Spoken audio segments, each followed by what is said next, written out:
السلام عليكم. بعد ماتش الاهلي وسيراميكا كليوباترا اللي قدر النادي الاهلي يكسب فيه 1-0، جاب الهدف حسين الشحات والاهلي عمل ماتش محترم جدا.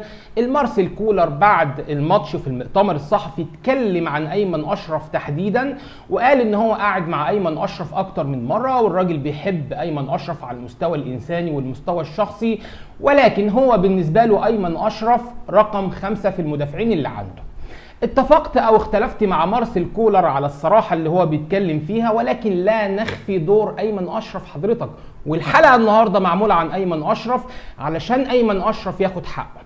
كان من الممكن ان مارسيل كولر يقعد مع ايمن اشرف في الاوضه المغلقه ويتكلم معاه ويقول له انت مالكش فرصه عندي، او شوف حالك السنه اللي جايه، ولكن ان انت تتكلم عن كابتن من كباتن النادي الاهلي ايمن اشرف، الراجل اللي افنى سنين كتير جدا في النادي الاهلي، ما بخلش بنقطه عرق على النادي الاهلي، وده كله حضرتك هنتكلم فيه.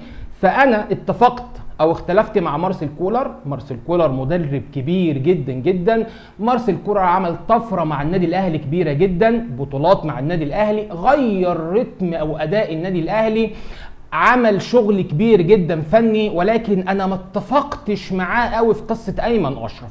ايمن اشرف يا جماعه بطل من ابطال كتيبه النادي الاهلي، كابتن من كباتن النادي الاهلي. ايمن اشرف لعب 215 مباراه مع النادي الاهلي، رقم مش قليل.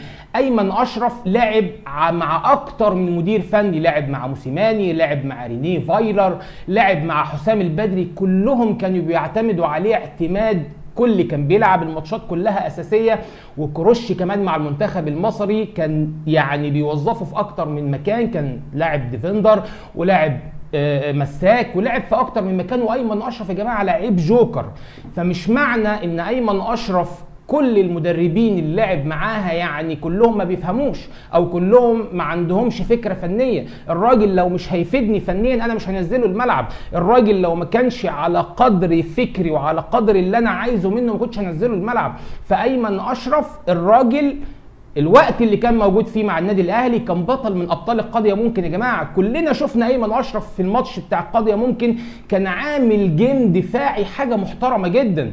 ايمن اشرف بيكسب 5 دوري مع النادي الاهلي، 2 دوري ابطال افريقيا مع النادي الاهلي، 2 سوبر افريقي مع النادي الاهلي، كاس مصر مع النادي الاهلي، كاس سوبر مع النادي الاهلي، 12 بطوله ايمن اشرف بياخدهم مع النادي الاهلي. فما تجيش النهارده اتكلمنا عن لعيب قليل، الراجل قلت لك لعب 215 مباراه مع النادي الاهلي، الراجل جه النادي الاهلي في سنه 2017 لحد النهارده، يعني ليه لا يقل عن 6-7 سنين في النادي الاهلي، وهو اصلا ابن من ابناء النادي الاهلي، لازم الراجل ياخد حقه. مش متفق تماما مع مارسيل كولر في الكلام اللي قاله في المؤتمر الصحفي، كان ممكن يقعد مع اللعيب في اوضه مغلقه ويتكلم معاه، ممكن حضرتك تتفق او تختلف معاه تقول لي ده مش توقيت الكلام ده يعني كنت استنيت بعد ماتش الوداد، ولكن انا حضرتك بالنسبه لي الاخلاق والرقي اكتر بكتير والانسانيه اكتر بكتير عندي واسمى بكتير من اي ماتش انا ممكن اشوفه قدامي. يعني مارسيل كولر انا مش هقدر اتكلم عليه، وزي ما قلت لحضراتكم يعني مدرب عظيم ومدرب كويس وجاب بطولات كتيره مع النادي الاهلي، ولكن عندي الحته الانسانيه، ولازم النهارده احط يعني او ارسي مبدا ان لو في انا عايز ابلغ اللعيب بحاجه معينه، انا ممكن ابلغها له من خلال مدير الكوره، ممكن ابلغها له في غرفه مغلقه، ممكن ابلغ الاداره ان انا خلاص مش عايز الراجل ده، ولكن ان انا اتكلم عليه كده على الملأ وقدام الصحافه وقدام الاعلام واقول ان انا مش محتاج، واقول ان الراجل رقم 5 بالنسبه لي، انت كوتش كبير ما عنديش مشكله، حضرتك تختار اختياراتك ما عنديش مشكله، حضرتك تستبعده من القائمه ما عنديش مشكله. كل اللعيبه اللي لعبوا معاك خدوا فرصه الا ايمن اشرف الوحيد اللي ما خدش فرصه معاك. ايمن اشرف لعب مع اكتر من مدير فني، مدير وفني واثنين وثلاثه واربعه كلهم كانوا مقتنعين بيه، وما عنديش مشكله مع حضرتك في الراي الفني زي ما حضرتك شايف. قول احنا تعودنا كالنادي الاهلي او جماهير النادي الاهلي او اداره النادي الاهلي بتسيب مطلق الحريه للمدير الفني، وزي ما قلنا المدير الفني للنادي الاهلي غير كتير من رتم النادي الاهلي، زي ما بيقولوا كده وحد صفوف الفريق، عمل روح كبيره جدا جدا ما بين اللعيبه، بيأدي الراجل باريحيه، وراجل عنده اتزان، وراجل بيقرا الخصوم كويس كويس جدا، ولكن ما عنديش مشكله النهارده ان هو يعمل اي فعل فانا اطلع انتقده، ما عنديش اي مشكله خالص. مش شايف ان الموضوع يعني ممكن الناس تزعل منه ولا حاجه.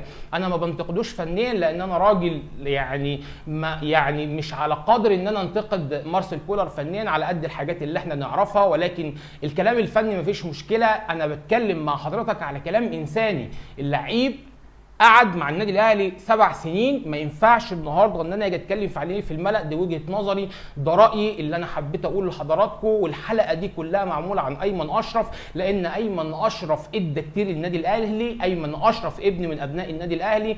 ايمن اشرف تاريخ كبير جدا مع النادي الاهلي. قلت لحضرتك هو خد 12 بطوله، من ضمنهم 2 افريقيا و2 سوبر افريقي. يعني راجل ولعب كمان كاس عالم للانديه، وقدم مباريات محترمه جدا في كاس العالم للانديه. وراجل كنت لما تحب تلاقيه في اي مركز في الملعب كنت حضرتك بتلاقيه وبيأدي بتفاني وبيأدي يعني اداء عظيم جدا. صحيح هو في الفتره الاخيره، وعايز اقول لحضرتك كمان ما في برضه اي لعيب ليه عيوب يا جماعه. ايمن اشرف من عيوب ان راجل قصير شويه في الدفاع، ما بيقدرش يعمل جامب للكور العاليه. كمان راجل متهور شويه، يعني ممكن يعمل تاكلينج يكلفك ضربه جزاء او حاجه، ولكن الراجل ككل لا نقيمه النهارده بنسبه 70%. نسبه 70% ادى كتير مع النادي الاهلي. انا مبسوط جدا اصلا ان انا بتكلم عن ايمن اشرف، مبسوط ان انا ابرزت كل الحاجات اللي عملها ايمن اشرف مع النادي الاهلي. اتمنى لايمن اشرف خطوه كويسه، يروح المكان اللي يريحه. احنا ما عندناش مشكله، احنا هنفضل نحب ايمن اشرف، هنفضل فاكرين ان ايمن اشرف كابتن من كباتن الفرقه. ربنا يوفقه في المكان اللي هيروحه.